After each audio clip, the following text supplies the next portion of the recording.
Pasado alauna ng tanghali nang makaramdam ng antok ang dalawa.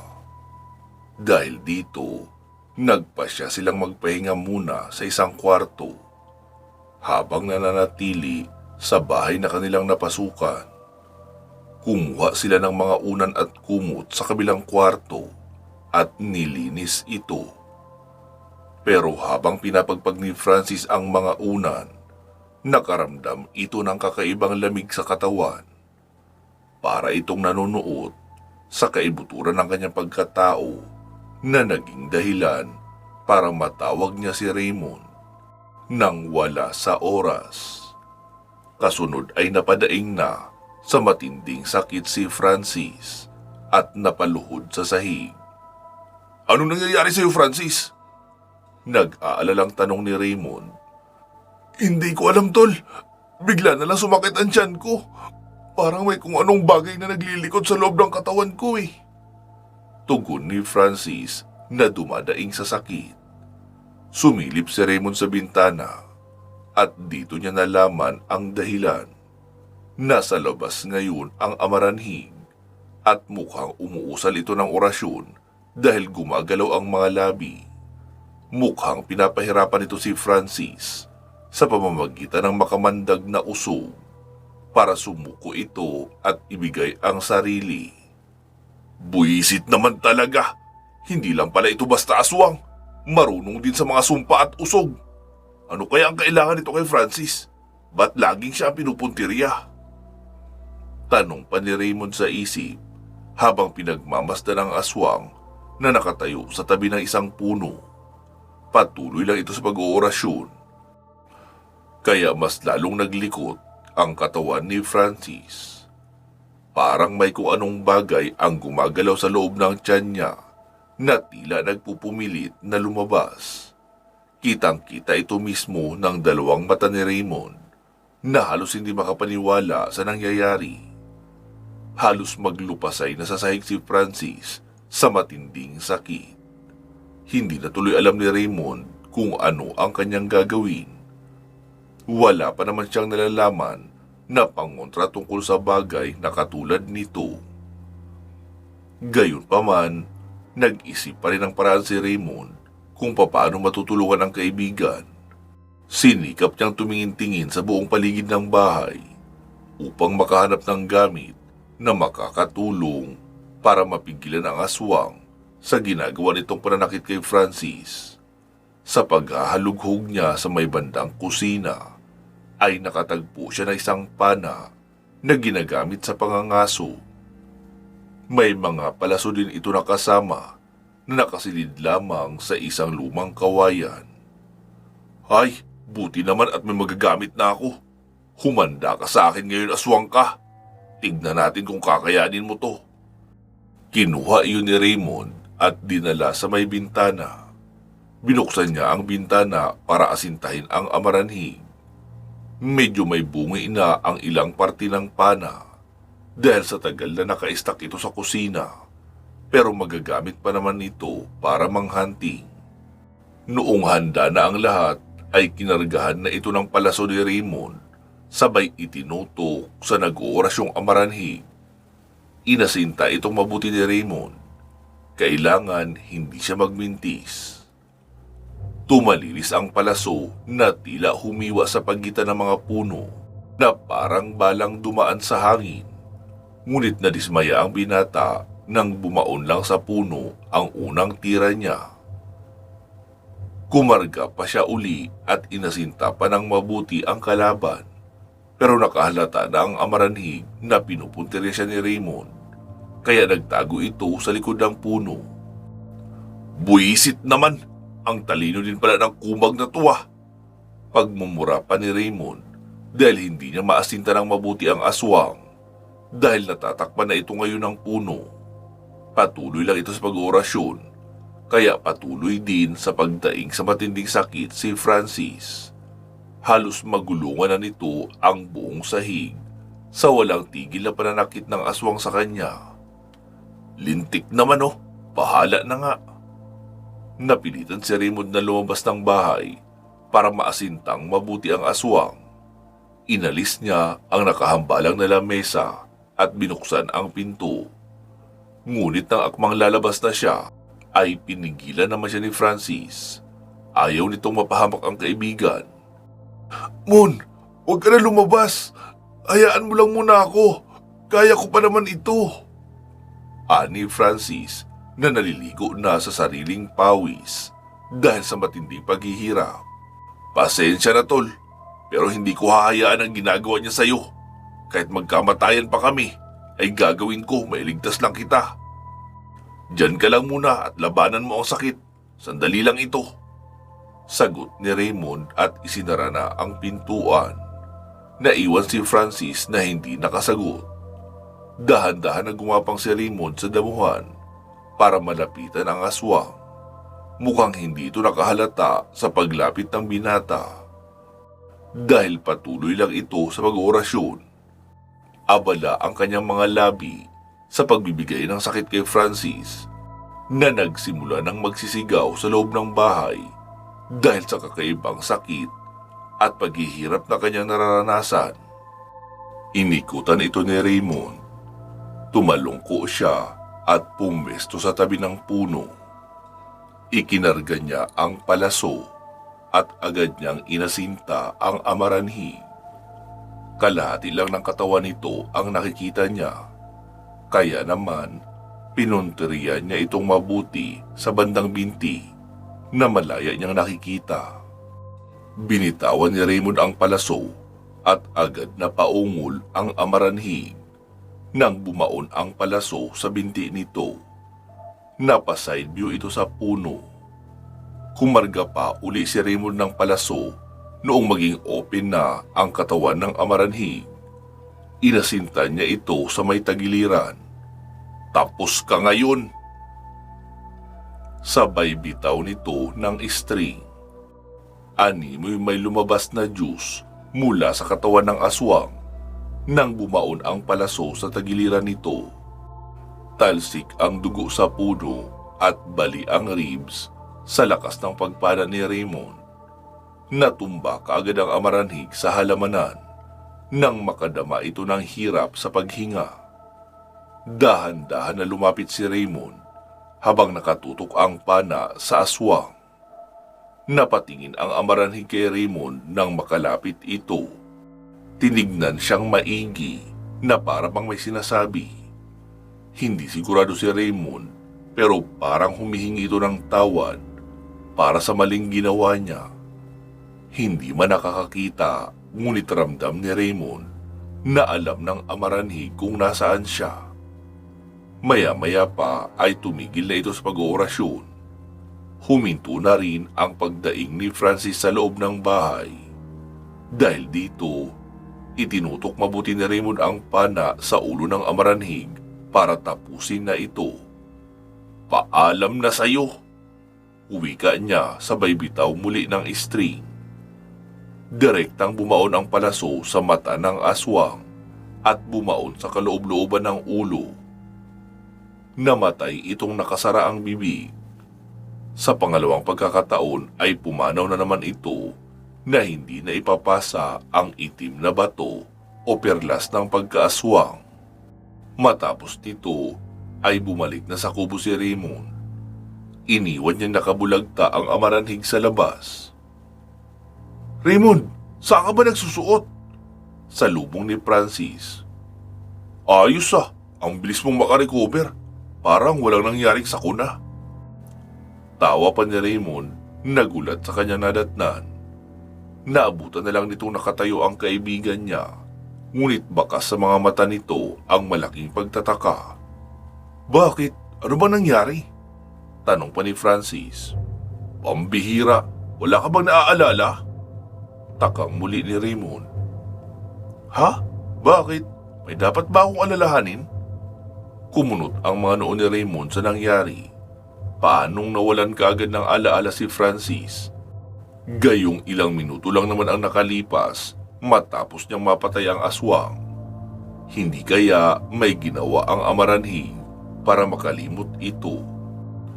O baka sinadya lang itong gawin ni Francis para i-prank siya, kaya sinuri niya sandali si Francis. Hinawak-hawakan niya ang pisngin nito, pati na ang tiyan ay chinek niya rin. Para makasiguro siya, pero mukhang normal naman ito. Walang anumang makikitang bakas ng pagdurusa o paghihirap. Tila isa lamang masamang panaginip ang nangyari. "Sigurado ka? Okay ka lang?" tanong ni Raymond. "Oo naman, parang ikaw nga itong hindi okay. Saan ka ba galing? Tsaka, ano yan?" Kinuha ni Francis ang pana na hawak ni Raymond. Namangha ito sa disenyo ng pana. "Wow, ang astig naman ito. Huwag mo sabihin nang hunting ka ng usa. Ano, may nahuli ka ba?" ani Francis. Nakapagtataka. Tanging nasambit ni Raymond. "Ha? Bakit?" "Nako, sigurado nakahuli ka no. Saan mo dinala? Halika, puntahan natin." Nagtangkang lumabas si Francis ng kubo. Subalit pinigilan ito ni Raymond. "Mon, may problema ba?" Napakunot noo si Francis. "Sabihin mo nga, ikaw ba talaga yan?" tanong ni Raymond. "Ha? Anong sinasabi mo?" Nalilito na si Francis, pero nagulat siya nang bawiin ni Raymond ang pana at tinutukan siya ng palaso. Napataas ng mga kamay niya si Francis sa gulat. "Uy, seryoso ka ba?" Wika ni Francis at napatras na sa takot. Sinundan ito ng dahan-dahan ni Raymond upang tiyakin kung ang kaibigan niya ba ang kaharap niya ngayon. Nakakaduda na kasi ang kinikilos nito. Napaisip tuloy ng malalim si Raymond. Baka naisalin na rito ang itim na perlas ng aswang nang hindi nito nalalaman at kumikilos ito na parang normal na tao lamang upang lansihin siya. At kapag nakuha na nito ang loob niya ay saka siya papaslangin ng bagong amaranhi nang walang kahirap-hirap. "Huwag ka naman magbiro ng ganyan, pre. Natatakot na ako eh," saad ni Francis habang iniikutan siya ni Raymond.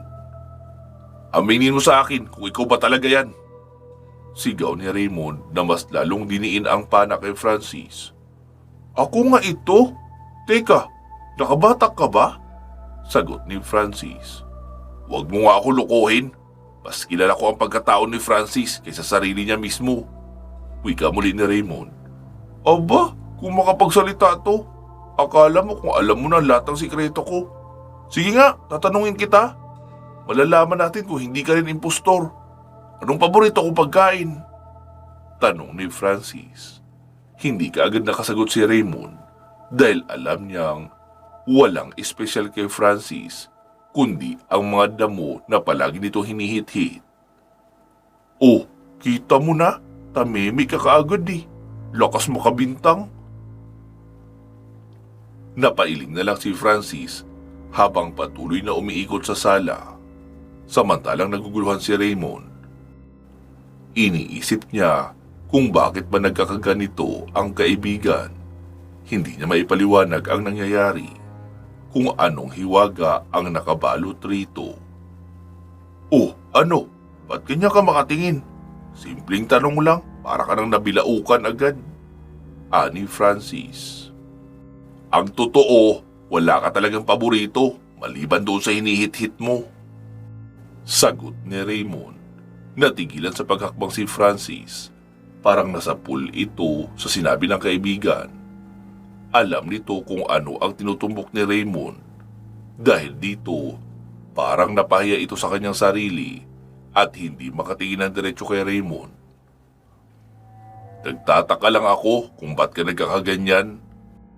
Paanong hindi mo maalala ang nangyari sa atin? May nararamdaman ka bang kung ano bago ka nawala ng malay?" Seryosong tanong ni Raymond kay Francis. "Hindi ako nawala ng malay ah. Basta, ang natandaan ko lang, may lalaking tumatawag sa pangalan ko. Hindi masyadong pamilyar sa akin, pero parang narinig ko na ang boses niya. Sabihin mo nga sa akin, ba't ba nandito tayo?" Tanong ni Francis na litong-lito pa rin. Dahil dito, nagsuspecha si Raymond na marahil inalis ng amaranhig ang alaala ni Francis bago ito tuluyang namatay. Malamang binura nito ang memorya para mawala ang takot sa sarili at sa gubat na ito. Ang totoo, naguguluhan rin ako. Pero okay ka lang ba talaga? Wala bang masakit sa'yo? Wala naman. Medyo makirot lang ang binti ko.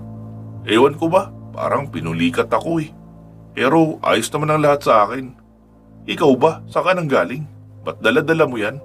May kalaban ba tayo? Usisa ni Francis. Ito ba? Wala naman. Nakita ko lang kanina. Tapos, ginamit ko para manghuli sana ng makakain. Kaso, wala eh. Paniniguro ni Raymond. Pero, sigurado ka ba talaga wala kang maalala? Wala nga eh. Ang kulit nito. Inis na sagot ni Francis. Okay, kung wala talaga, edi ayos na yan. Halika na. Umalis na tayo rito bago pa may ibang dumating. Wika ni Raymond. Ha? Ano bang pinagsasabi mo? Tsaka, saan naman tayo pupunta ngayon? Pagtatakang muli ni Francis. Basta, sumama ka na lang. Sabay hila nito sa kamay ng kaibigan.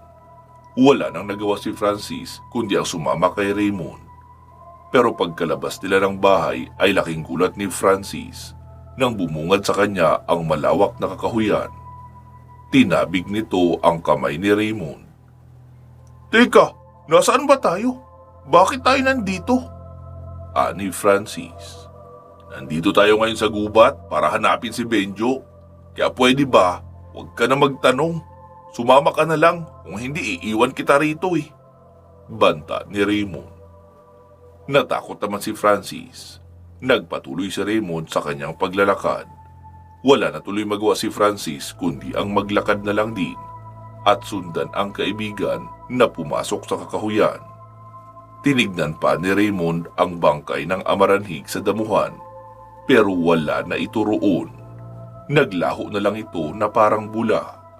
Gulong-guluman, ipinagsawalang bahala na lang ito ni Raymond. At tinahak na ang daan kung saan parang may naririnig siyang agos ng tubig sa hindi kalayuan.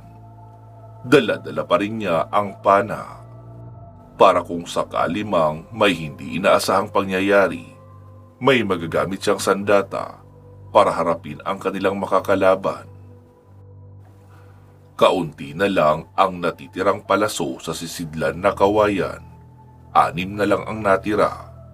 Gayunpaman, sapat pa rin naman ito para kay Raymond na maipagtanggol ang kanilang sarili laban sa kahit anong nilalang na magtatangka na saktan sila. Sa kabilang dako naman, nagkita sila Inspektor Sarmiento at si Edward sa isang restaurant. Nakumbinsi kasi ni Ana ang ama na samahan silang dalawa para mapag-usapan ang isang bagay na ilang araw nang bumabagabag sa isipan ng dalaga. Hindi na kasi makatiis ang dalaga sa nangyayari sa kanyang ama. Lalo at apektado na rin ang trabaho nito. Madalas na itong makitang balisa at wala sa sarili. Malayo ang tingin na parang may mabigat itong pinagdadaanan na problema. Maging ang kalusugan ay nadadamay na rin. Tila wala na itong ganang kumain.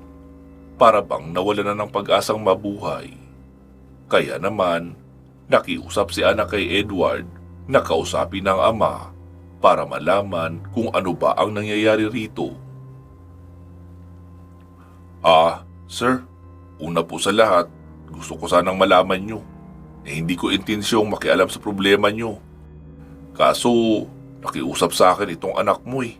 Nakausapin kayo para malaman niya kung anong gumugulo sa isipan nyo. Ani Edward. Ayos lang iho, naiintindihan ko. Sagot ni Inspektor Sarmiento. Pero ramdam ni Edward ang bigat na dinadamdam nito mula sa matamlay na boses. Halatang walang sigla at walang kulay ang makikita sa aura nito. Ano ba ang problema, sir? Direktang tanong ni Edward. Binasa ni Inspektor Sarmiento ang labi at tumingin sa fiberglass na dingding. Hinintay ng dalawa na magsalita ito. Medyo kinakabahan naman ang dalaga sa kanyang malalaman. Ang totoo, wala naman. Sambit ni Inspektor Sarmiento. Papa naman eh, sabihin nyo na sa amin yan. Ang hirap kasi sa inyo, lagi nyo na lang ako pinaglilihiman. Naiisip ko tuloy na parang hindi nyo ako anak. Wala kayong tiwala sa akin. Pagmamaktol pa ng dalaga. Hindi totoo yan ah. Kalmadong tugon naman ni Inspektor Sarmiento. Sir, may masama po bang nangyari? Natigilan bigla ang inspektor sa tanong ni Edward. Napatungo ito at tumingin sa sahig. Parang hindi niya kayang sabihin ang lahat. Wala siyang makuhang lakas ng loob sa katawan para ibulgar ang malalim na nangyari sa pamilya niya. Wala, huwag niyo na lang ako intindihin. Mabuti pa bumalik na kayo sa klase niyo. Uwi ka pa ni Inspektor Sarmiento. Pa, alas 3 pang pasok namin. Absent yung isang instructor. Kaya ito na ang pagkakataon para makapag-usap tayo ng maayos. Tapos sasayangin nyo lang. Sambit ni Ana. Hindi naman kasi mahalaga yun. Tugon muli ni Inspektor. Pero mahalaga sa akin na malaman yun dahil anak mo ako at nag-aalala ako sa kalagayan mo. Hindi ka na masyadong kumakain. Late ka na palagi umuwi tapos lasing pa. Ano ba kasi talaga ang nangyayari sa'yo, Papa? Ba't di nyo masabi sa akin? Kainis naman eh. Napaiyak na si Ana sa inis dahil sa pagtatago sa kanya ng ama ng sikreto. Biglang nahiya si Inspektor Sarmiento sa kanyang sarili dahil pati pala ang anak niya ay naaapektuhan na rin sa ginagawa niyang pagsira sa kanyang sarili. Simula nang malaman niya ang malagim na trahedyang sinapit ng pamilya ni Apong Lizardo, ay parang hindi niya na kayang mabuhay pa. Tila nawalan na siya ng pakiramdam sa mga taong nasa paligid niya. Nagkaroon ng malaking puwang ang puso niya dahil sobra siyang nasaktan sa nangyari. Naging matamlay na ang kanyang pamumuhay. Walang iniisip kundi ang lunurin ang sarili sa alak at magpakalasing sa magdamag. Sir, huwag sana kayong magagalit, pero nabalitaan ko po ang nangyari sa San Antonio. Ito po ba ang dahilan noon? Tama ba ako? Sabat ni Edward na ikinagulat naman ni Ana. Pero wala man lang reaksyon dito si Inspektor Sarmiento. Ito noon muli nito ang pansin sa binata sa katumingin sa malayo. Hindi maintindihan ni Edward pero parang may pumatak na luha sa kaliwang mata ni Inspektor Sarmiento. Totoo ba ito, Papa? Tanong ni Ana pero hindi sumagot ang inspektor. Wala itong kibo at nanatiling nakatingin sa bintana. Napabuntong hininga si Edward.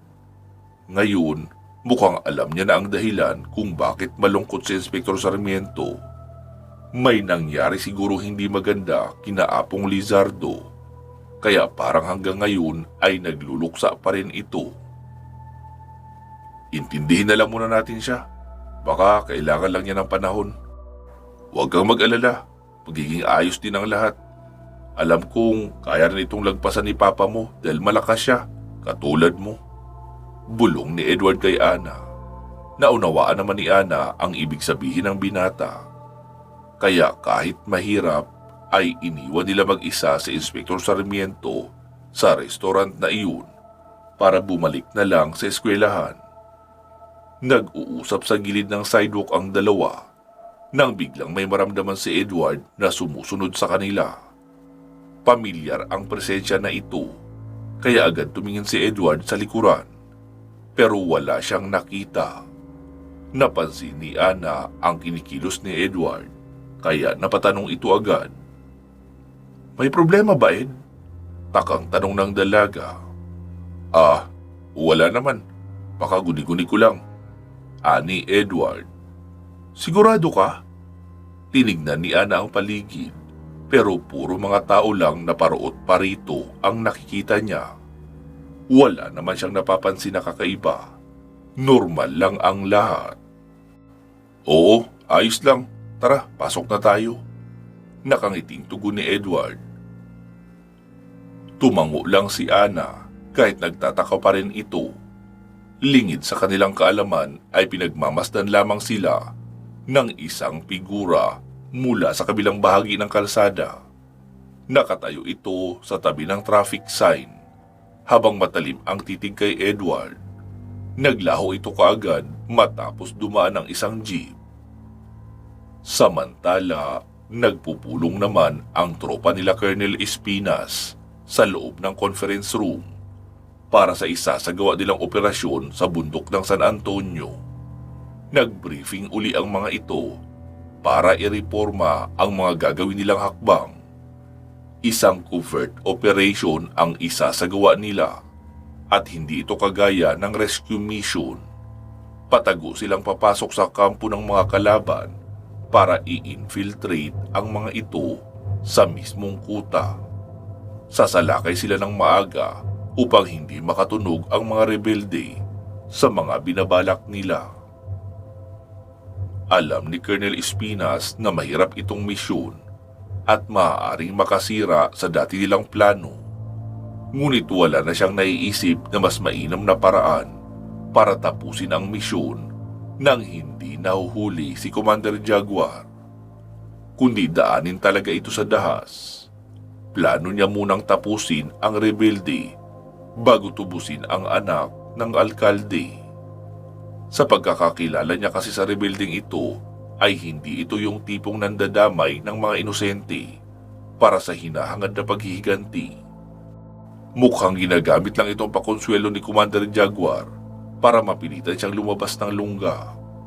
Pero hindi lang ito ang ikinababahala ng opisyal.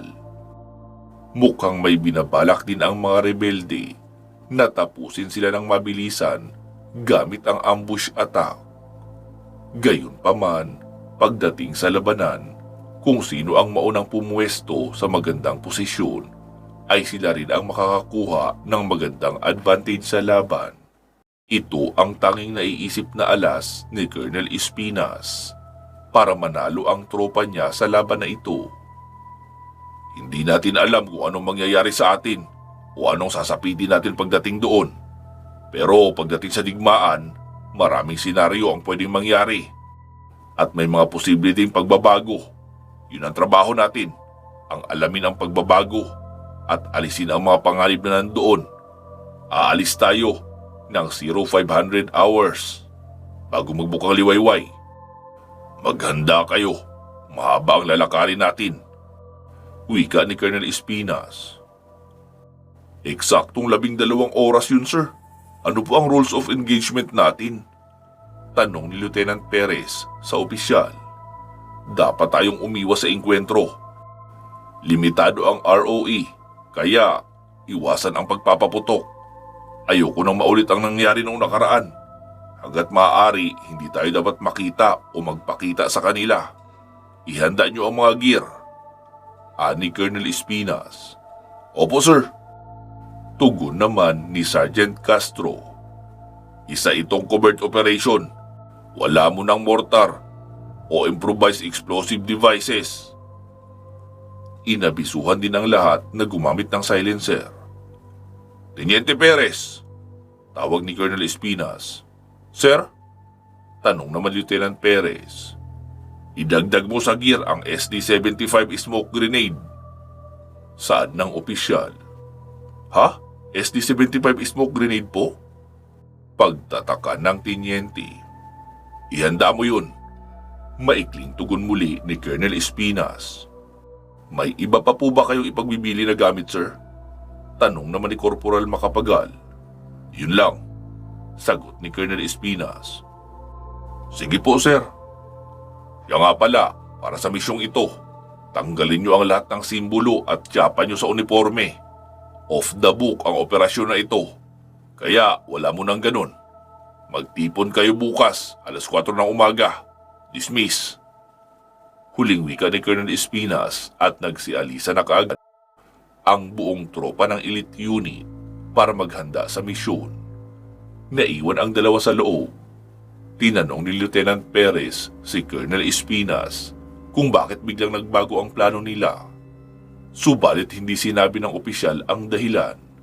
Ayaw niya nang malaman pa ito ng iba. Gayunpaman, kinulit pa rin siya ng naturang tenyente. Sir, masama ang kutob ko sa gagawin niyong yan. Maaari kasi mapahamak ang hostage kung susugod tayo doon ng magkakasama. Wika ni Lieutenant Perez sa nakatilikod na opisyal. Paalis na sana ito pero pinigilan pa ito ni Lieutenant Perez. Kini-question mo ba ang desisyon ko, tenyente? Saad ng opisyal habang nakapwesto ang mga kamay sa likuran. Hindi naman po sa ganun, sir.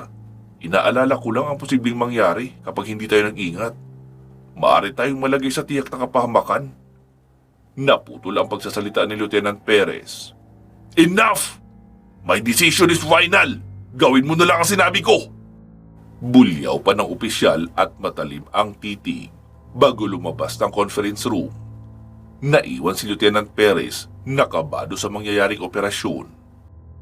Alam niya sa sarili na maaaring mabulilyaso ang misyon kapag susugod sila ng maramihan. Sa dami ng patibong ay pwede silang mahuli ng mga kalaban. Kapag nangyari iyon ay katapusan na rin nila. Isang mapanganib na misyon ang susuungin nila. Ngunit hindi pa gaanong handa ang tenyente sa operasyong ito. Samantala, sa kabilang banda, kausap ngayon ni Apong Lizardo ang alagang Sigbin sa loob ng kanyang kwarto. Sinabi nito ang lahat ng nakita sa labas at kung paano naglalakbay ngayon ang dalawang binata para magtungo sa kuweba. Gayunpaman, hindi nangamba ang manggagaway sa presensya ng dalawa. Maari pa silang makatulong kung gagamitin itong pagkakataon ni Apong Lizardo. Ngayon, alam na niya na mga kaibigan sila ni Benjo at pwede niya silang gamitin bilang mga espiya. Pumasok si Daga sa silid, kaya biglang tumakbo ang Sigbin sa ilalim ng kama ni Lizardo dahil sa gulat. Teka, ano yung nakita ko? Gulat na tanong ng rebelde. Alaga ko. Maikling tugon pa ni Apong Lizardo. Alaga nyo? Nag-aalaga kayo ng aso, maestro?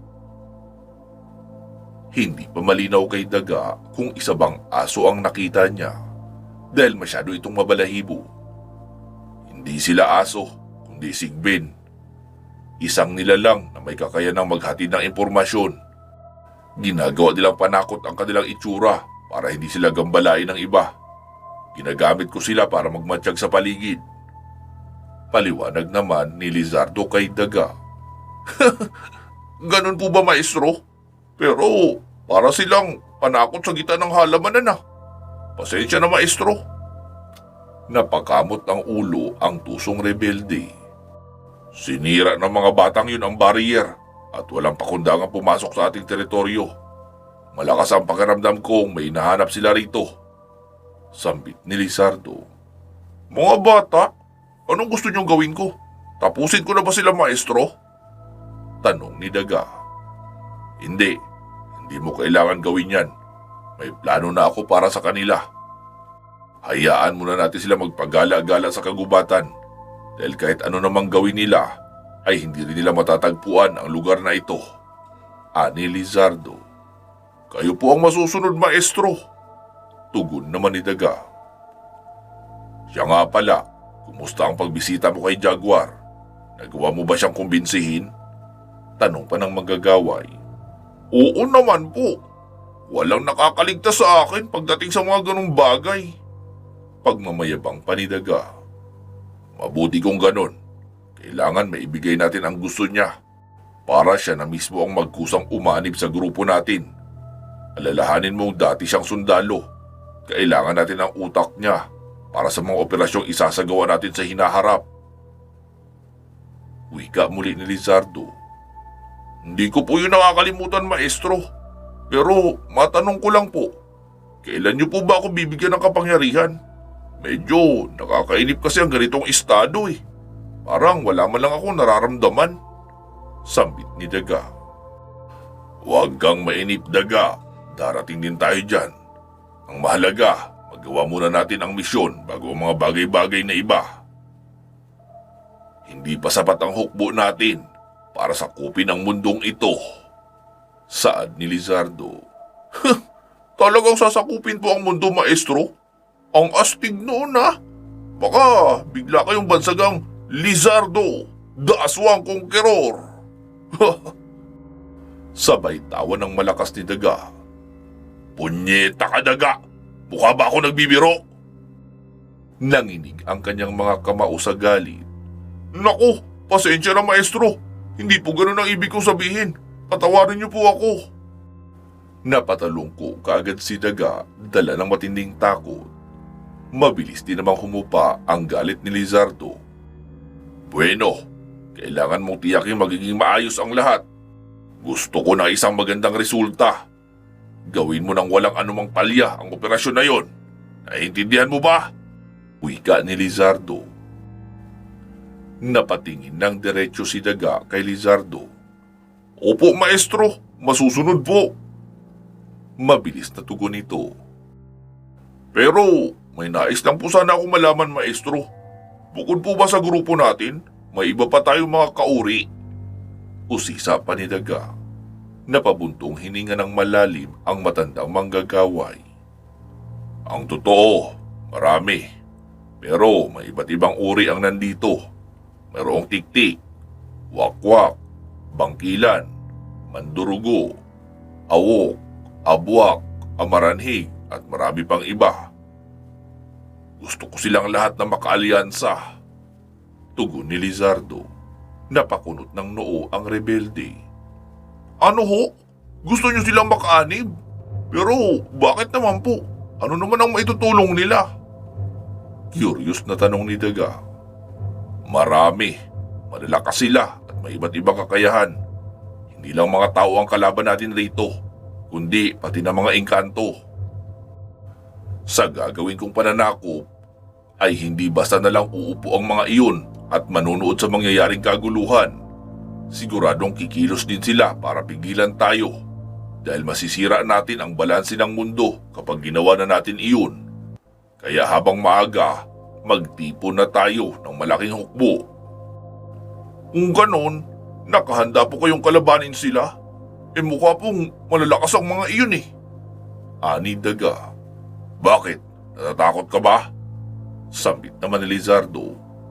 Hindi naman po sa ganon. Ang inaalala ko lang, paano natin sila kakalabanin kung sa kanila naman nagmula ang kapangyarihang tinatamasa natin ngayon?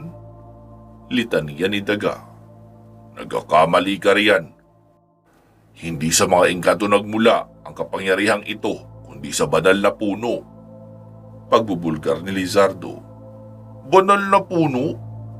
Bahagyang naguluhan si Daga. Oo, sa isang puno. Nag-iisa lamang ito sa buong mundo.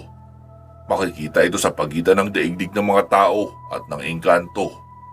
Ang naturang puno ang siyang pinagmulan ng buhay ng lahat. Meron itong walang hanggang enerhiya na kahit pagmasdan mo ng malapitan ay wala kang ibang makikita kundi katotohanang hindi iyon masusukat. Ayon sa alamat, matagal na itong nabubuhay simula pa noong unang araw ng mundo. Ito ang puno kung saan unang nilinlang ng matandang ulupong sina Eva at Adan. Mahabang paliwanag ng matandang manggagaway. Ano? Ibig niyo po bang sabihin, nandito sa mundo natin yung mahiwagang hardin ng Eden na sinasabi nila? Nagbibiro po ba kayong maestro? Gulat na gulat si Daga sa natuklasan. Ang totoo, wala naman dito yung hardin na yun. May nagsasabing nasa langit daw iyon o sa ibang dimensyon. Ngunit ang katotohanang natuklasan ko ay matatagpuan ito sa pinakagitna ng mundo o yung tinatawag nilang Middle Earth. Isang lugar kung saan nababalutan ng napakalakas na barrier. Walang ibang nakakapunta roon kundi ang mga nilalang na may matatag na katawan. Imposibleng mapuntahan iyon ng pangkaraniwang tao lamang dahil nasa labas ka pa lang ay tustado ka na. May malakas na enerhiyang bumabalot sa harang kaya nahihirapang pumasok ang sino mang naghahangad na makuha ang kapangyarihan. Hindi ito basta-basta nakikita ng mata. Subalit, naaabot ito ng isip. Ang kamalayan mo ang magdadala sa iyo doon. Pero hindi ganoon kadali ang magpunta sa lugar na iyon. Marami ka munang hirap na pagdaraanan. Ilang matitinding sakit ang dadanasin mo bago ka makarating doon. Mahabang salaysay ni Apong Lizardo kay Daga. Kung ganon, paano naman po kayo nagkaroon ng kapangyarihan, maestro? Ituro niyo naman sa akin kung paano makapasok doon. Gusto ko rin magkaroon ng kapangyarihan. Pangungulit pa ng rebelde. Tila nagiging exciting para sa kanya ang mga nangyayari. Marami-rami na siyang natutuklasan ng mga kakaibang bagay sa pakikipag-usap niya sa pinuno nilang si Lizardo. Mga bagay na nababalot ng kababalaghan at hiwaga. Ang bagay na makakatulong sa kanya balang araw para maging malakas sa lahat ng mga nilalang. Sinabi ko na ngang hindi yun ganun kadali. Maaari mo yung ikamatay kapag pinilit mo ang iyong sarili na pumasok doon. Tugon ng matandang manggagaway. Pero bakit kayo? Nakayanan nyo naman. Pagtataka ni Daga. Napapaisip ito at gusto niyang malaman kung papaano nakapasok ng ganoon kadali si Lizardo sa ganoon kasagradong lugar. Dahil hinarap ko ang lahat ng pagsubok na nandoon. Isa-isa ko silang tinalo. At 2 araw ko lang iyon ginawa. Hindi lang ang tinutukoy kong harang ang dapat mong harapin, kundi may mga nilalang ka pang makakasalubong sa iyong paglalakbay. Ang ilan sa kanila ay nagtataglay ng iba't ibang kapangyarihan. Mayroong malalakas, mayroon din namang mahihina. Kailangan mo silang talunin lahat kung gusto mong makarating sa banal na puno. Sambit ni Lizardo. Napalunok naman ang laway si Daga sa kaba at takot. Sinong mag-aakalang tinalo sila ng matandang ito? Ano bang klaseng nilalang si maestro? Bulong ni Daga sa sarili habang pinagmamasdan nito ang matandang kaharap. Maiba ako. 3 araw na kayong hindi kumakain, di ba? Tanong ni Lizardo. Opo, maestro, tama ka. Tugon naman ni Daga. Buwes, pinahihintulutan ko kayong kumain. Pero huwag nyo lang silang uubusin dahil kailangan pa rin natin ng maraming tao para gumawa ng hukbo. Bili ni Lizardo kay Daga. Masusunod po, maestro. Sabay nagbaw ang rebelde. Planuhin niyong mabuti ang mga hakbang na gagawin niyo, ha? Naniniwala akong hindi lang kayo ang nagbabalak ng masama. Siguradong nakabuo na ng plano ang mga sundalo at darating sila bukas para burahin din kayo sa mundo. Sige, maaari ka nang umalis. Abisuhan mo ang mga tao natin na maghanda. Maotoridad na utos ni Lizardo. Opo, maestro, masusunod.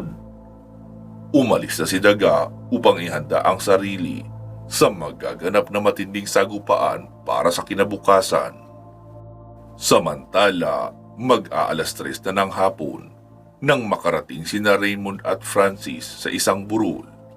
Nagtaka si Raymond nang biglang nawala ang tunog ng agos ng tubig na kanina pa nila sinusundan. Kaagad itong naglaho sa pandinig nila nang makarating sila sa burol. Napaisip tuloy si Raymond na baka isa na naman iyong guni-guni at may nilalang na nagpapaikot sa likod nito. Ilang beses na silang nahulog sa patibong ng kalaban dahil sa tinatahak nilang mga maling daan. Mukhang naliligaw na naman sila. Hindi sila tiyak kung ito ang direksyon na tinutukoy ng kinari. Nag-aalangan si Raymond na umakyat dahil may kung anong mabigat na presensya siyang nararamdaman sa burol na iyon. Subalit ang hindi nila alam, sa likod ng burol na ito ay makikita ang isang malawak na kapatagan na puro mga damo lang ang tumutubo. 1 milya din ang layo bago makarating sa sunod na kabundukan at tila may lapad itong 5 kilometro. Walang makikitang tanim maliban sa mga damo. Aakyatin na ba natin to? Tanong pa ni Francis. Ewan ko, hindi ako sigurado eh. Sagot ni Raymond. Anak ng pating naman tulo. Kala ko ba, alam mo tinatahak natin. Nagsasayang lang pala ako ng pagod sa kakasunod sa'yo. Saan ba talaga tayo pupunta? Naiiritang wika ni Francis sa pag-aakalang nasayang na naman ang pagod nila. Hahanapin nga natin si Benjo. Puro ka na naman tanong eh. Mabuti pa, i-check na lang natin kung anong meron sa likod ng burol na ito. Saad ni Raymond. Nauna na itong umakyat at iniwan si Francis na naiirita pa rin. Ay, nakakaurat. Kating-kati pa naman ako umuwi. Ang bantot-bantot ko na oh. Kailan ba ako huling naligo? Bulong ni Francis habang inaamoy ang kanyang sarili.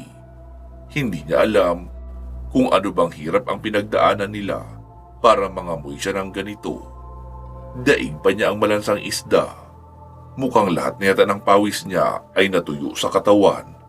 Pero mas matindi ang amoy ni Raymond dahil para itong naligo sa lusak ng baboy. Kaya naman, hindi niya magawang lapitan ito ng husto dahil para siyang hihimatayin sa bagsik ng amoy nito. Ilang sandali pa ay sinundan niya rin si Raymond na malapit na makarating sa tuktok ng burol. Oy, ba't ang bagal mo? Sigaw ni Raymond. Sumingkit naman ang mga mata ni Francis. Nakarating na rin sila sa tuktok ng burol at mula rito ay bumungad na sa kanilang dalawa ang malawak na kapatagan. Natuwa si Francis sa natatanaw, samantala nadismaya naman si Raymond dahil akala niya ay makikita na sa likod nito ang mahiwagang kuweba. Ang ganda rito, grabe. Kitang-kita mo yung araw, ang ulap at ang lakas ng hangin. Para tayong nakaakit sa Himalayas ah. Turan pa ni Francis habang tinatanaw ang kapaligiran sa ibaba ng malawak na kapatagan. Ano naman ang naging maganda dito? Magpapakapagod na naman tayo uli. Wala tayo na pala sa paglalakbay na ito. Ay, kailan ba natin mahahanap yun? Ani Raymond. Ano bang sinasabi mo? Tanong naman ni Francis. Yung kuweba, yung sinasabi ng kinari. Naroon daw sa loob noon si Benjo. Doon siya dinala ng mga rebelde. Inis na sagot naman ni Raymond kay Francis. Kinari? Ano naman yun? Pagtataka ng binata. Anak ng kambing naman oh. Ay, kumukulo ang dugo ko sa'yo. Mabuti pa wag mo na akong kausapin. Tara, bumaba na tayo. Mahaba pang lalakarin natin. Kaysa puro katanong. Saad ni Raymond. Iiling-iling na lang na sumunod si Francis kahit na wala itong kaide-ideya kung saan ba talaga sila pupunta. Pansamantala muna natin puputulin dito itong ating kwento. Magsama-sama tayong muli sa part 18. Mag-iingat po kayo palagi at hanggang sa muli.